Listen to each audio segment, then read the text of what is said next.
whether the government will be accepting the school teacher review body's pay recommendations for 25-26. Minister. Thank you, Mr. Mr. Speaker. My apologies. And might I start by thanking our teachers, leaders, and school staff for all they're doing right now to ensure a successful exam season for students and for all their hard work throughout the year. Rather than scaremongering with fantasy statistics on this side of the House, we're getting on and delivering. We're already seeing positive signs that our plan for change is working. Teacher recruitment is up, 2,000 more people in training than last year. Teacher retention is up, thousands more teacher forecast to stay in the profession over the next 3 years.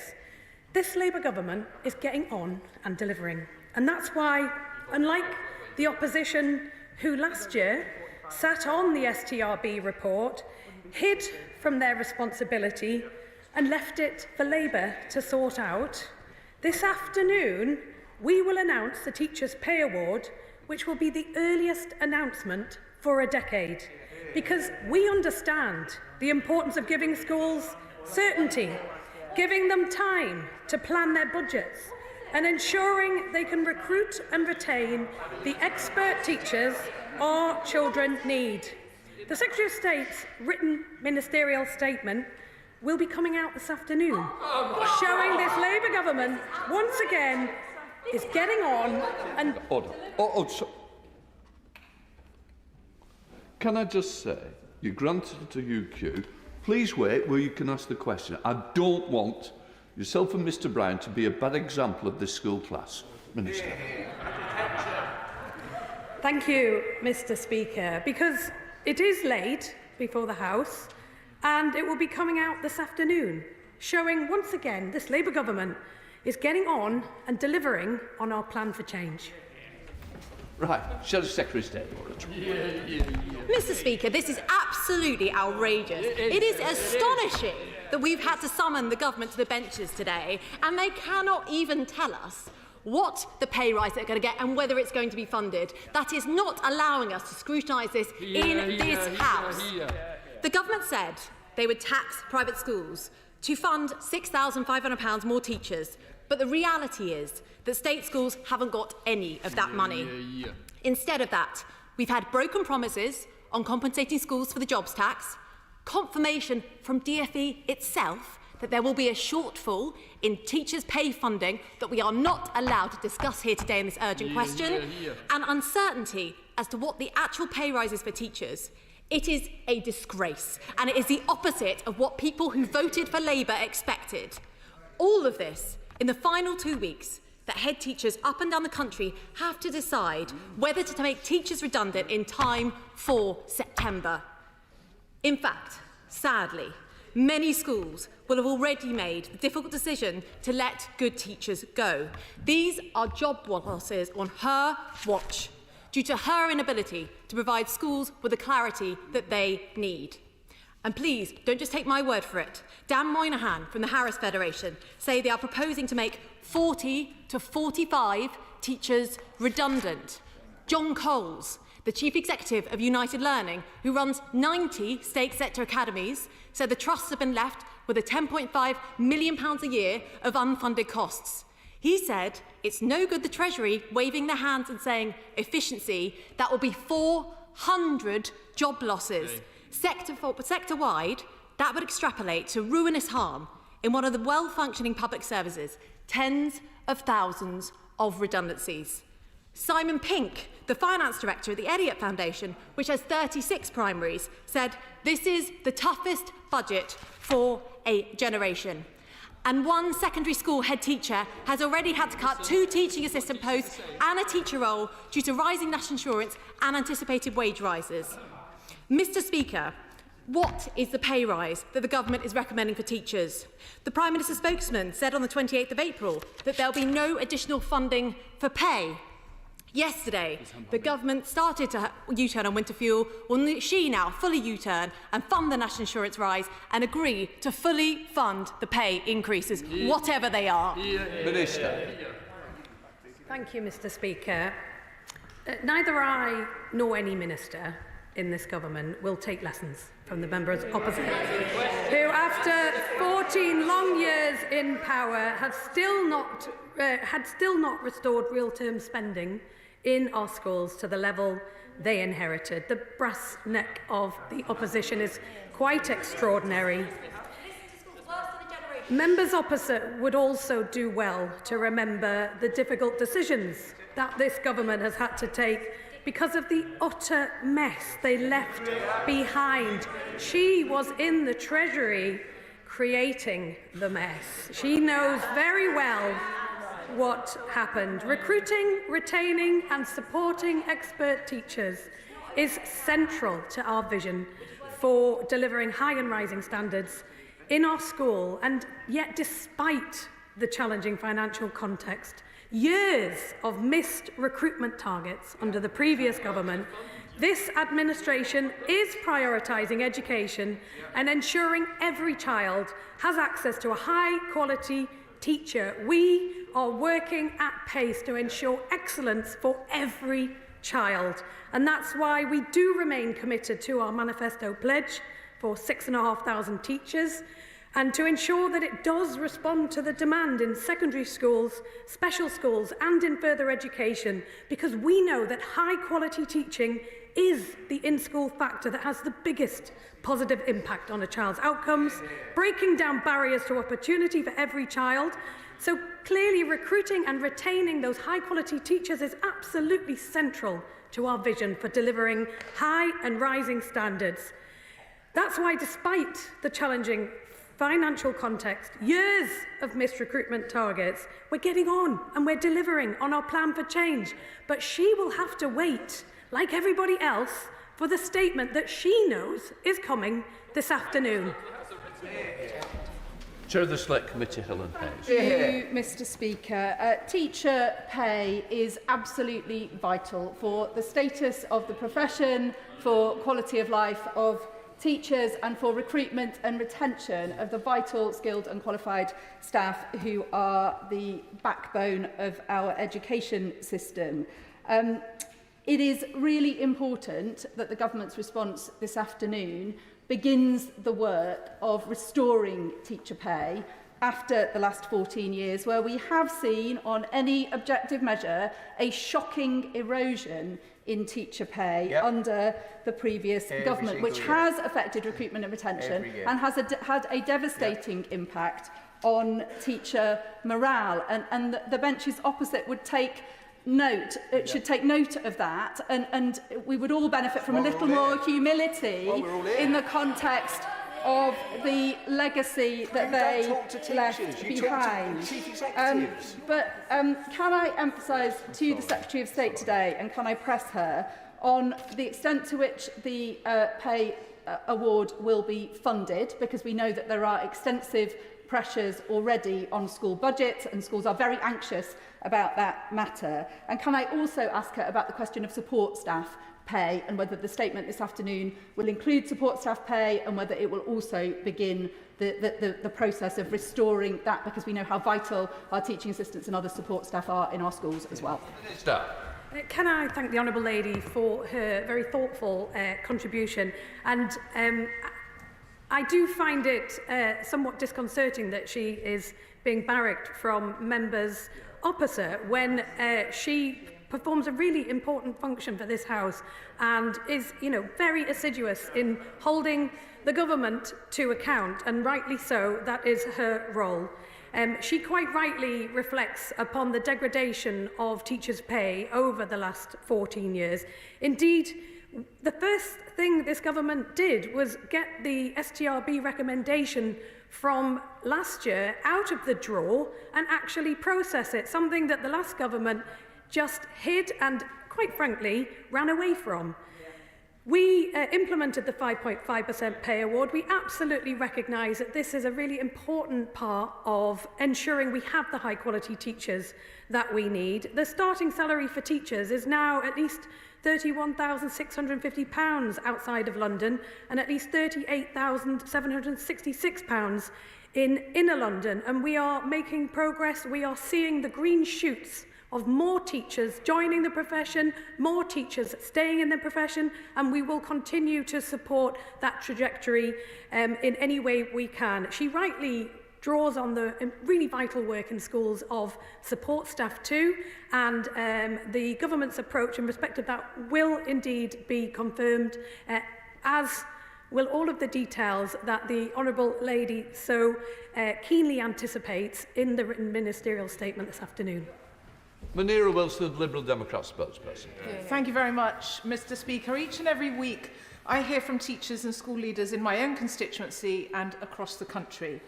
In my time in this place, never has their outlook been as gloomy as it is right now. Absolutely. After years of underfunding and neglect from the Conservatives, schools now face a double blow of underfunded national insurance increases and unfunded teacher pay rises, if the reports are to be believed. Together, these represent massive cuts to school budgets, and frankly, they expected better from Labour. School governors in my constituency recently told me they are all setting deficit budgets. One described it as beyond imagining. Yep. And that's why teachers are so desperately worried, and so are parents, because ultimately, Mr. Speaker, it is our children who will suffer, and the most vulnerable at that. The government's claim that schools can find the money through efficiencies simply doesn't stack up. Budgets are already cut to the bone, with schools relying on Amazon wish lists with parents for the basics such as glue sticks. They're cutting back subjects already, cancelling trips, cutting back on teaching assistants, which means children with SEND suffer the most, and now they are planning redundancies. Budget decisions for next year are already being made. We need urgent clarity if the pay rise will be funded. So will the Minister tell schools across the country where exactly are they expected to find this money? I thank the Honourable Lady. There was an awful lot of imagining in her statement, and understandably so. Well, less understandably in terms of some of the content of what she said, but indeed the statement is due today, and she will have to await it, as will all members of this House. And indeed those who I know are keenly looking at their schools' budgets and ensuring that they can provide the best education possible. I know that's what schools are focused on doing, and rightly so, and we are focused on supporting them to do that. I would gently remind honourable members opposite that this is the earliest STRB announcement in a decade, because we recognise how important budgeting is for schools, how important it is that they have this information in a timely way that was not respected under the previous government. We want to give this information in good time, the time that we can possibly do in terms of early notice, so that they can plan those excellent outcomes for children that I know schools are striving for. And we will also support schools to use their funding as efficiently as possible. The department has worked on a whole suite of productivity initiatives, support with schools to manage energy costs, to manage banking costs, to minimise any expenditure that should be on the front line supporting children, and that's what we'll continue to do. I'll see you once. Thank you very much, Mr. Speaker. Just to reiterate what my honourable friend, the chair of the Select Committee, said, teaching assistants are the glue that keep our classrooms together, and they should be paid adequately. Now, I really am pleased to hear the Minister state that retention is up with 2,000 more teachers in training. As a former teacher myself, I understand that workload, and she will know that workload is often cited as a reason that we don't retain teachers. Marking, lesson planning, admin, data entry, all of these activities keeping teachers away from spending time with their students. So can the Minister update us on what work her department is doing on AI and the rollout of AI in our classrooms to reduce teacher workload and get them in front of students? Minister. I do welcome the really constructive nature of the honourable gentleman's question, because regardless of any announcement this afternoon, we know that schools are working hard to deliver for children, and we know that as a government we need to work our hardest, and we are, to support them to do so.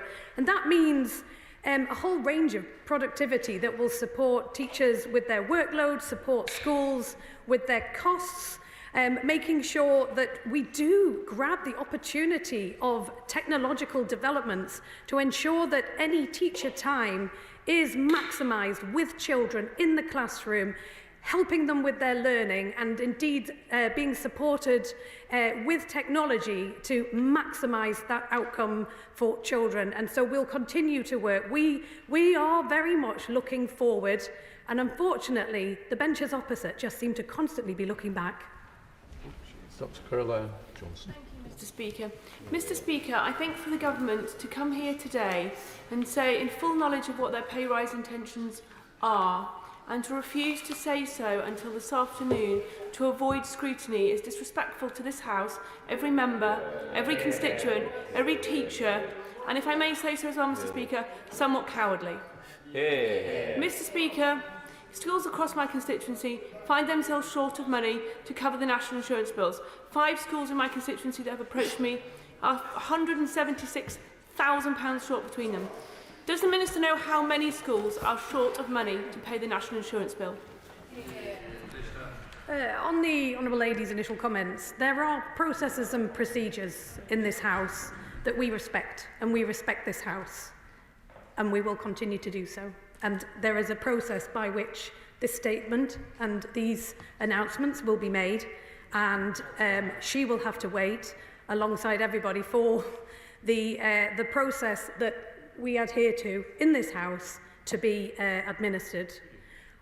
On her second question, our funding system, and she should know this, is not designed so that every school and college receives funding which necessarily fully matches their precise spending. As that, including NIC costs, it varies from institution to institution because of the decisions that each school makes on its staffing. So we are providing schools and high need settings with over £930 million in financial support in 2025-26 to support them with their increased national insurance costs, and that's in addition to the £2.3 billion increase to core school funding that was announced at the autumn budget in 2024, which means that the core schools budget, which includes the core revenue funding for schools and high needs, will total over £64.8 billion in 2025-26, and we will continue to support schools to spend that money in the most effective and productive way possible to maximise outcomes for children, which is our priority. Thank you, Mr. Speaker. Mr. Speaker, I spent most of the last government's time in office scrutinising public spending and grew weary of promises of pay or other impacts of government decisions not matched with budgets in schools and hospitals and elsewhere. I would hope that this government would be very honest about the challenges when things like national insurance and pay increases are made, about the impact on school budgets, and not have a headline on one not balanced on the other side with funding. So I hope she's making good arguments in the spending review, and also could she make sure she's really leaning into the issue of falling roles in London schools, where these, if any hoped for pay rise, very much deserved by teachers, has a double whammy because those school roles are falling and therefore their income is much lower. This has an extra impact on staffing decisions. I thank the Right Honourable Lady for her question and for the work that she has done in this House over many years, scrutinising government budgets and holding governments to account. And we have the highest respect for schools, for school leaders, for the teachers and the support staff that work within schools.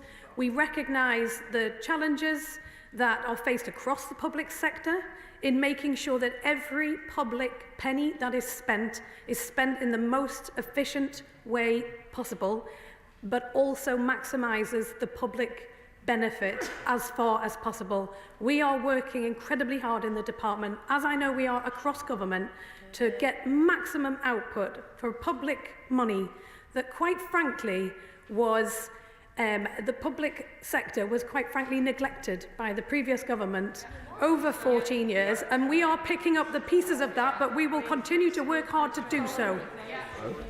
Sir Oliver Dalton. Mr. Speaker, I do have some sympathy for the honourable lady, who I have a great deal of respect for, but surely she must feel embarrassed coming before this House, knowing all the answers to these questions and not giving them simply because Number 10 won't let her. And in my constituency, schools are already facing a double whammy from not fully funded increase in costs from national insurance rise and the pressure on places. Now, if this teacher's pay settlement isn't funded in full, surely she will admit this amounts to a cut. Whenever this happened when we were in government, the first thing they would say would be, are you matching it with funding? If you're not, they would scream for blue murder that it amounted to a cut. Will she just admit that if it's not funded, it is a cut to schools? The right honourable gentleman is rather getting ahead of himself.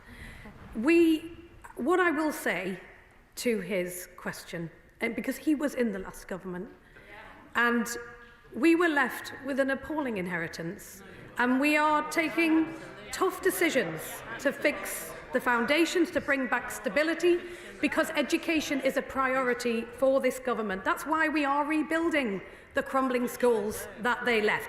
Fiction, crumbling schools. I would speak to the schools that are dealing with the consequences. Rolling out free breakfast clubs, opening up school-based nurseries, and yes, providing £8 billion to give every child the best start in life through high-quality early years and family services that the previous government promised with no money to deliver. So while the benches opposite continue to try and work out what they think, we are getting on with delivering real positive change in our country. James Leach. Thank you, Mr. Speaker. As my honourable friend says, we inherited a recruitment and retention crisis within the teaching industry. I think the NAHT's data says that 1 in 3 teachers leaves within 5 years, and around 1 in 3 head teachers also no longer continues as a head within 5 years. That is the situation we have inherited, not created. And therefore, can I ask the Minister, what is she doing to turn the tide on that recruitment and retention crisis? We did inherit a dire situation with children not being taught by the expert teachers that they should, and with teachers stretched to the limit, which is why the first thing we did was reset that relationship between government and schools, which for years had been some sort of combat. We want to work with schools. We recognise how hard schools are working to deliver for children. We want to work with them to ensure that we can support in any way we can as a government. And that means having high quality teachers. That means having good quality teacher training. That means supporting teachers to meet the needs of children with special educational needs and disabilities, and support every teacher to be trained in order to do so. It means maximising every pound to go to the front line, to the children, by reducing other costs within schools, and we'll continue to work with schools to do that so that we can ensure that every child has the expert teacher that they deserve and will not be let down anymore like they have been for the last 14 years. Caroline. Thank you, Mr. Speaker. I think we'd all agree that education is the best investment that any government can make, raising people out of poverty, improving social mobility, improving health outcomes. Sadly, not a priority with the last government, and I welcome the change in tone from the new government, although I think it'll take more than breakfast clubs to fix it. In Devon, the Head Teachers Association have said we are on our knees, and primary schools are consolidating classes because they're having to cut spending. One secondary school in my patch is going to have to pay £95,000 extra for every percentage rise in pay if it is not funded. So if the pay award is not fully funded, can the Minister explain to me exactly where schools are supposed to find this extra money? The Honourable Lady, as understandably so, given the calling of this urgent question, despite a statement due imminently, is getting ahead of herself. We're doing an awful lot more than breakfast clubs. I mean, I've listed just some of what we're doing, but we are working incredibly hard across the board. And I think that, schools will work very hard to make sure that their budget maximises the outcomes for children, and we'll continue to support them to do that. But that means a department that steps up. It doesn't stand back and criticise, it steps up. It supports help in the buying that schools do, making sure that they're getting the best value for money out of all the purchasing they make. It means supporting them with their maintenance and management within schools. It means supporting with energy costs. We know that energy is a big expenditure for schools, and the department can support with good contracts that get much better value for money for schools. Similarly on banking, similarly on teacher vacancies. Schools can save a significant amount of money using the products that are available from the Department for Education and continuing to do so, and to use the tools that are available to see how they are doing and what other schools are doing well also. We'll continue to support schools to maximise the impact on children. Can I just say, it's like having a second statement. The answers are getting longer and longer, and I've got to get through because I know we've got a lot of other business. It's important we do get the questions answered quickly, but also, as well, the questions are going to be asked. Now then, I'm going to have a good example of brief. Laura Trott. Thank you, Mr. Speaker. There's clearly been some learning loss on the benches opposite, because they were late in submitting evidence for 7 years in a row, causing chaos in school budgets. They announced the outcome of the STRB process through written statements to this House, and they shamefully scrapped the school support staff negotiating body. Does she agree that the protestations from the benches opposite will come across to teachers as false and hypocritical, because they are? I think the honourable gentleman put it very well. Not.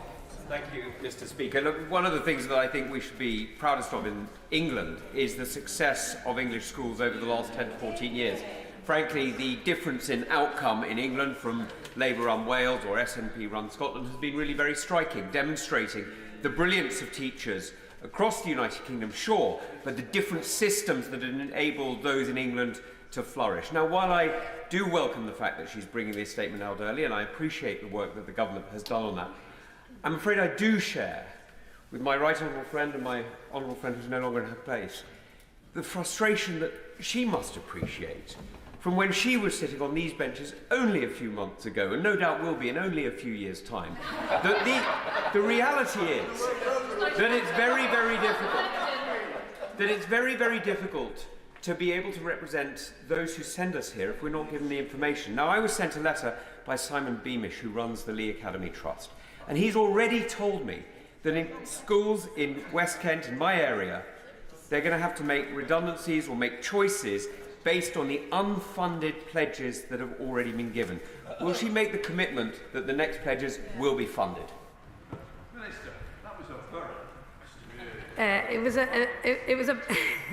was a very long statement. It managed to almost entirely look backwards whilst fantasising about the future. He will receive the information, as will everybody else, when the statement is published at the announced time this afternoon. Peter Swallow. Thank you, Mr. Speaker, and I declare an interest as a primary school governor right up until the election, and also as the chair for the APPG for schools. It is quite shocking, really, to hear from the opposition benches protestations about school funding, given the absolute dire state they left school funding in after 14 years of Conservative government. When I speak to school leaders in my constituency, they do tell me of the real and lasting struggles they've had to balance their budgets. So I understand that the Minister can't speak today about the outcome of the review until the statement, but I wonder if she can give us some more information more broadly about conversations she's had as part of the spending review, so that we can get the funding we need to invest in schools and turn around the dire state that we inherited. Can I take this opportunity to put on record my thanks to school governors The honourable gentleman mentioned that he had been a governor up until the election. We really are grateful to school governors for everything they do on a voluntary basis to support schools to be as good as they can be. And as a government, we will always work with them and schools to support improving outcomes for children. And we will do everything we can as a department within the incredibly tight fiscal constraints that we have inherited as a government. We are committed to our public services that we know will transform the lives of children and indeed everybody in this country, and we'll continue to do that. Thank you, Mr. Speaker. The Minister, in her response to my honourable friend, the member for Twickenham, referred to imaginings, but I don't think it's imaginings to suggest that the Secretary of State, in her response to the STRB, said that some efficiency savings would have to be found in schools to meet the additional costs. Earlier on this week, I met with a round table of head teachers from my constituency in Chelmsford and beyond. Now, the Minister also said just now about fantasising about the future. Is she really telling me that those head teachers are fantasising about the future when they told me that they're having to make cuts already to staffing numbers for next September, and then one head teacher told me that just one or two things more need to go wrong and they are on the brink of collapse? Is she saying that they are fantasising about the future? No. Chris Vince. Thank you, Mr. Speaker. Sorry, I'm getting confused. The Minister said no, sat down, you stood up. Had you not finished, Minister? Apologies, Mr. Speaker. No, for my benefit, thank you. Apologies, Mr. Speaker. No. We recognise how important it is for schools to plan their budgets. We know that they are keenly awaiting the announcement this afternoon. That's why we have made the announcement as quickly as possible and much quicker than at any point over the last 10 years, and we will continue to work with schools to help them deliver for the children in their care, and that we know that is their priority, and it's our priority too. Thank you, Mr. Speaker. For 14 years, I saw my profession treated like dirt by the party opposite, undervalued, underpaid and undermined at every single turn. Would the Secretary of State agree with me that not only should we be paying our teachers fairly, we should be treating them with respect, and the only decent teacher recruitment the party opposite did was recruiting former teachers to these benches? The honourable gentleman quite rightly remarks on his service as a teacher, and that it is incredibly valued. And I think the one message we want to send to the schools system is the extent to which we do value teachers. We value head teachers that support their schools to thrive. We support the support staff that are the beating heart of schools in every community, and we will continue to do so. Thank you, Mr. Speaker. The schools in my constituency tell me that any efficiencies they could possibly have made have already been made, and therefore the results of what the Minister is announcing, a national insurance that's underfunded, and this unfunded, welcome but unfunded increase in teacher pay can only mean that teacher numbers are cut. And as the father of a primary school teacher who works really hard and is absolutely committed, that impacts on me personally, and it will impact on every child and every parent in my constituency. Isn't that the reality? And shouldn't the government be upfront and admit that this will mean that teachers will lose their jobs? The honourable gentleman will have to wait for the statement this afternoon to know the details of what the government is proposing. But he really should have more awareness of the situation that teachers and schools and indeed our entire public sector have faced over the last 14 years. We are working hard to clean up the mess, and we'll continue to do so. Thank you, Mr. Speaker. I also declare that I am a school governor. In South and Eastern Rochford, I spent many months sort of meeting teachers and governors and stakeholders within the community. So I welcome the government's announcement of 2,000 additional teachers. Can the Minister tell us how the government is turning the tide in the crisis of teacher recruitment and retention, which we know reached unprecedented levels over the last decade? I thank the honourable gentleman. This really is a key priority for us, making sure that we have the teaching workforce that we know children deserve, but also that we know teachers deserve too. They deserve to have a full fleet of teachers teaching the specialist subjects that they love and that they are committed to and trained to teach. We also know that it is key to unlocking the outcomes for children to have good qualified teachers in every classroom, and that's what we're legislating to achieve as well. And we also know it's key for children who have additional learning needs or disabilities to make sure that every teacher is a teacher of special educational needs and disabilities, so that more children can be educated in their local school with their peers, getting the outcomes that they deserve. Colin Milne. I was a school governor for 13 years and served as a finance governor, so I know these issues well, and I want to draw the Minister's attention to the plight of small rural primary schools. In my constituency of Bristol and Woodstock, there are many, and they are really up against it in the costs that they have to face. 86% of the budget in the school that I served was spent on staffing. So seeing a significant unfunded increase in that staffing, whether it's through national insurance or salary contributions, has a huge impact. Yeah. Will the Minister agree to meet with me to discuss sparsity funding and the equalisation of per capita funding so that primary schools in small rural areas are not so serially disadvantaged? Yeah. Can I thank him for his thoughtful question and also his years of service as a governor. Indeed, I can't reiterate any more how much we value the work that governors do in schools, and we need more people to step up and have the rewarding opportunity to support schools in that capacity.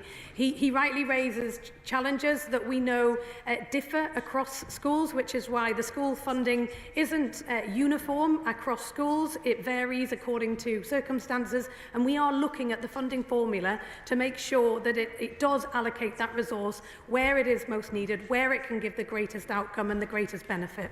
Rachel Massey. Thank you, Mr. Speaker. Rather than the synthetic outrage by the former Chief Secretary to the Treasury, who resided in a government which brought cuts to schools, I really do welcome the fact that this government is serious about addressing the regression teachers faced in their pay, but also support staffs pushed onto minimum wage. I trust that in this statement there will be sufficiency in funding for schools, but will she also get a grip of chief executive pay, which is escalating in double figures, meanwhile they've got six-figure salaries. So it's really important that they're not taking more out of the funds, which needs to be invested in those children's education. Minister.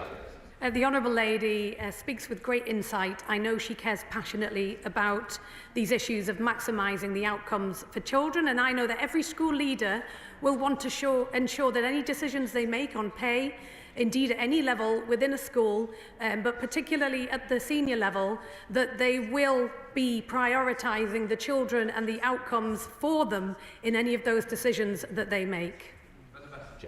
Thank you, Mr. Speaker.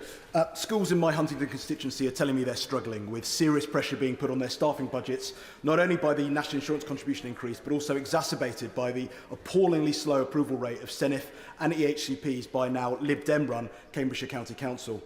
What is the Minister doing to address that extra strain on staffing costs and ensuring that schools are properly resourced to have the right level of staff to allow teachers to give the best education to all children, rather than forcing efficiency savings that will make the job even harder and possibly even ultimately put children at risk?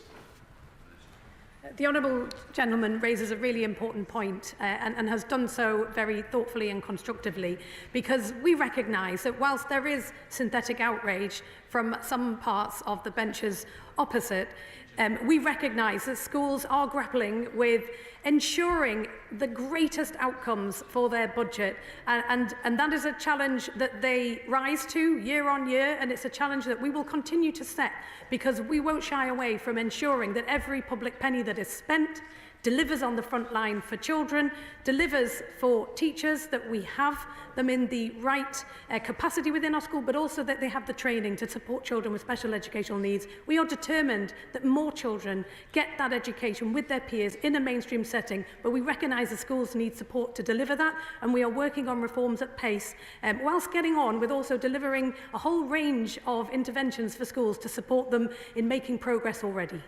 Mayor.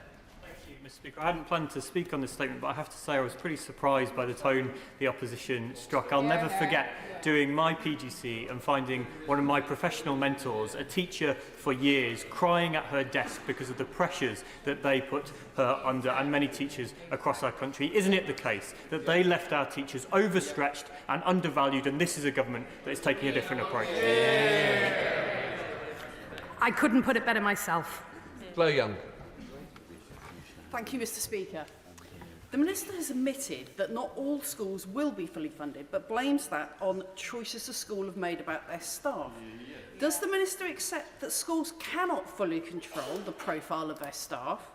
That in some cases, as in a letter I've written to the Minister, that schools make choices to pay people in higher bands because of the increasingly high level of needs that they're being expected to support? And will she meet with me to discuss how she will protect those schools that have particularly high staffing budgets from having to make excessive cuts?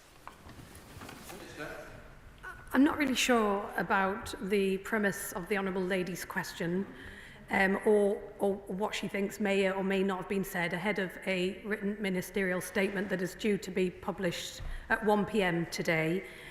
What I have made clear is that schools are not funded in a uniform manner, but are funded according to a whole range of requirements that they may have within their school population and within their local area, and it's a complex formula, and it's intended to ensure fairness across the school funding system, but indeed we are looking at it to ensure that it is as fair as it can be, but that is it's not without its complexity, so we're taking the time to get that right, and we'll continue to do so because we recognise that schools do need the autonomy to decide how they spend their budget, how they best deploy their resources, how they best maximise the outcomes for children from the resources that are allocated by the government. But we do recognise that they need support to do that as well, and we will continue to ensure that they have the tools available to maximise their outcomes for children. Thank you, Mr. Speaker, and may I declare my interest as a very proud father of Rosie, a foundation stage teacher.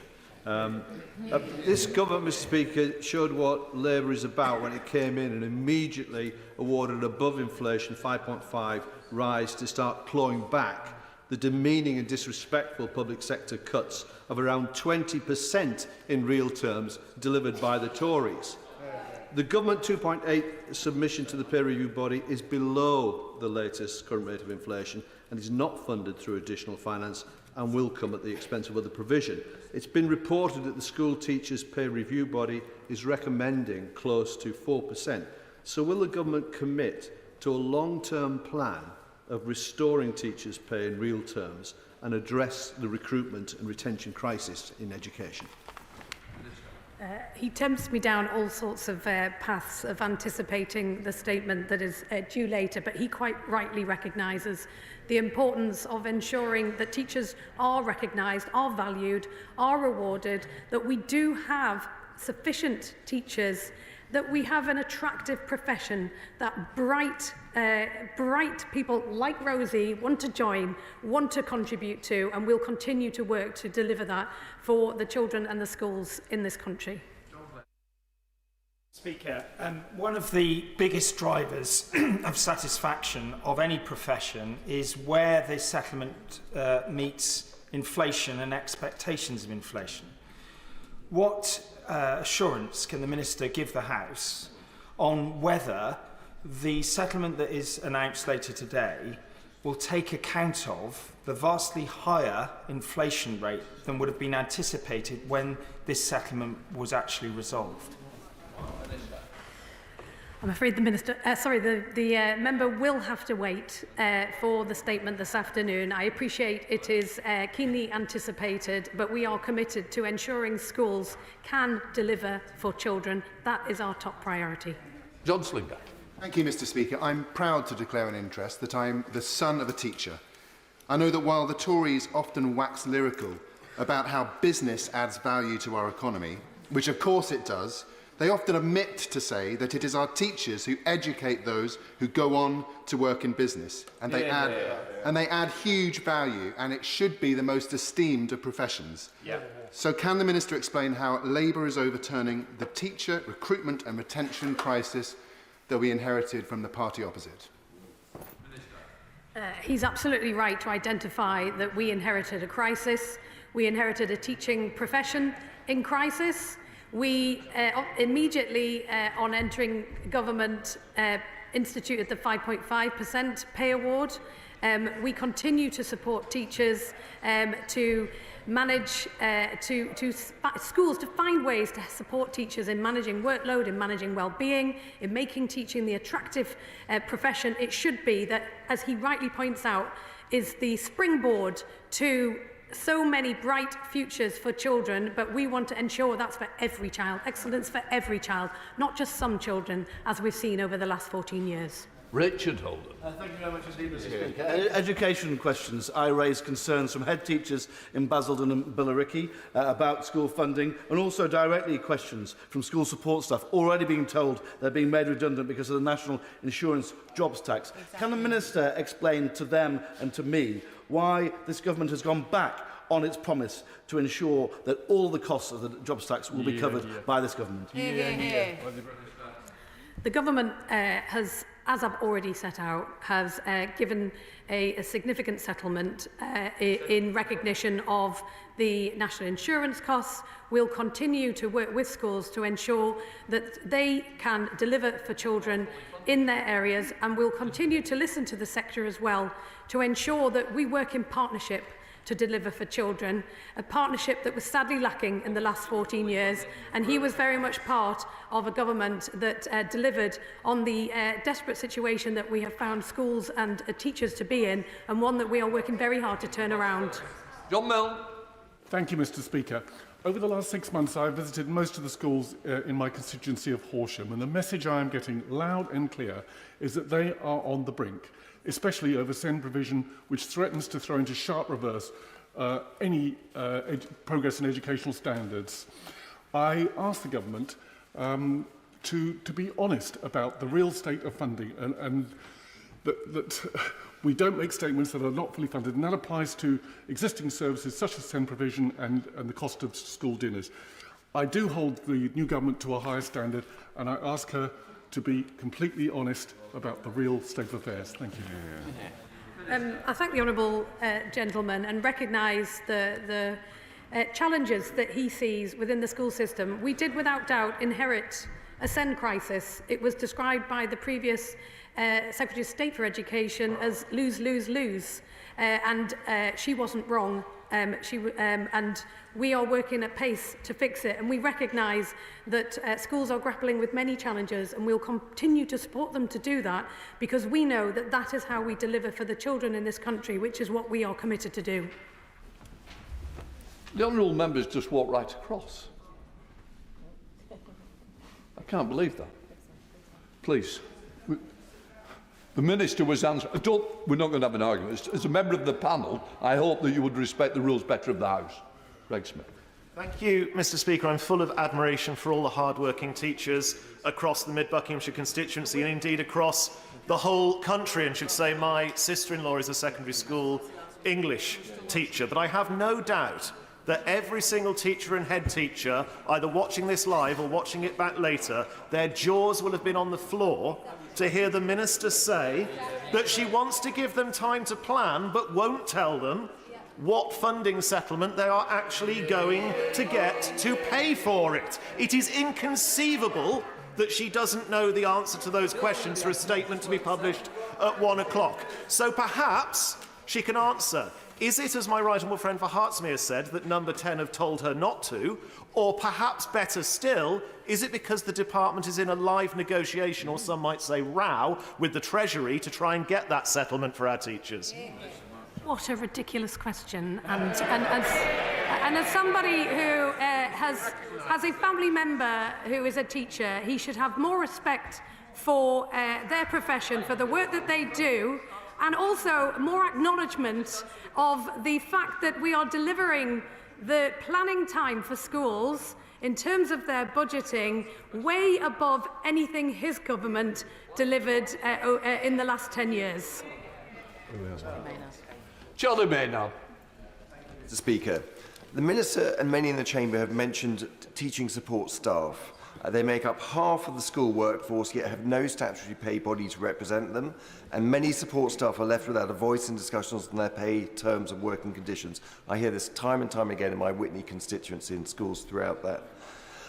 Will the Minister give assurances that the school support staff will get a fair pay deal in this written ministerial statement?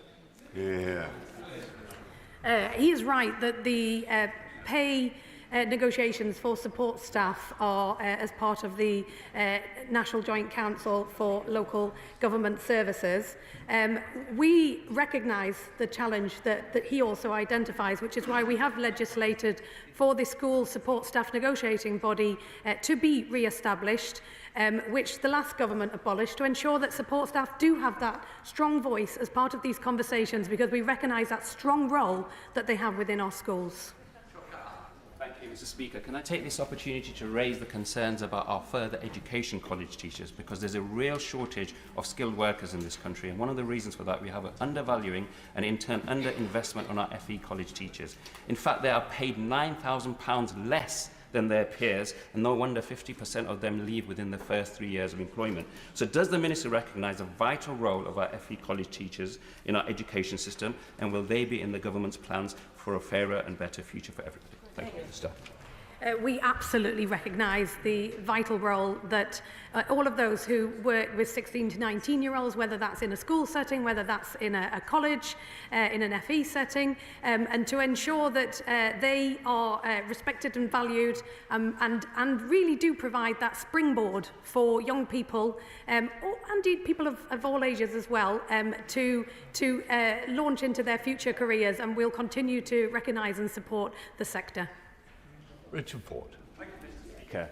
The Minister mentioned the maintenance contracts and the DfE support for them. Schools have seen steep increases in the costs of sustaining themselves. One school leader in Devon who I spoke with said the costs of maintaining grounds, bins and toilets grew by 69% over the last 4 years. Given that schools' budgets have barely grown over that period, does the Minister really expect that staff pay rises will come out of existing school budgets? The honourable gentleman again tempts me into issues that may well be addressed in the statement that is due very shortly. And he also recognises that schools have a whole range of costs to manage, and as a department we absolutely want to maximise every penny that schools have to minimise those outlays that may not be reaching the children or indeed the front line of those who work with the children, and we'll continue to do that. And there is a whole range of tools available at the department, and we really encourage schools to use the tools that are available to manage their budgets and support really smart accounting in any way they can to maximise the impact that they can have for the children in their schools. Jim Shaw. Thank you, Mr. Speaker. Can I thank the Minister very much for her answers to the UQ this morning. I think nobody can doubt the Minister's commitment to finding the change that is needed, necessary to keep the schools working and keep the teachers in place. To be helpful always, as I try to in the Chamber if I can, in relation to the questions, having come through a period of teachers' strike action in Northern Ireland, which led to years of no school inspections and classroom practices altered, there's a need to re-engage with teachers. The Minister knows well that engaging with teachers at all stages is essential, as the losers are undoubtedly the parents and of course the pupils. And how will the Minister ensure that a spirit of cooperation in the practices for in-depth education, which we all hope will be reciprocated by unions and senior leadership teams within all of the schools? Thank you. The honourable gentleman is indeed always helpful and thoughtful in his contributions. And as a department, we inherited a school system that was in crisis. School buildings crumbling, teachers leaving in their droves, children not getting the start in life that they deserve. So we are working along a number of fronts, but we recognise, indeed, these are not outcomes the government can deliver, we need to deliver them in partnership with schools, with teachers, with those that represent them, and we speak and work regularly right across the board to maximise those outcomes for children, which I know he shares our determination to see across the country. That completes the urgent question. Relevant to this. It is relevant. Thank you, Mr. Speaker. Earlier on in this session, the Minister said, and I'm sure this was an innocent verbal slip, that funding had remained below 2010 levels. But according to the widely respected Institute for Fiscal Studies, coming on the back of an 11% real terms increase in spending per pupil between 1920 and 24-25, this allows spending per pupil to return to and exceed its previous high point in 2010. How can we encourage the rapid correction of the record when innocent mistakes are made? I think you've just corrected the record, as it's not a point of order. I think we can leave it at that unless the Minister wants to come back. If not, let the front benches change it.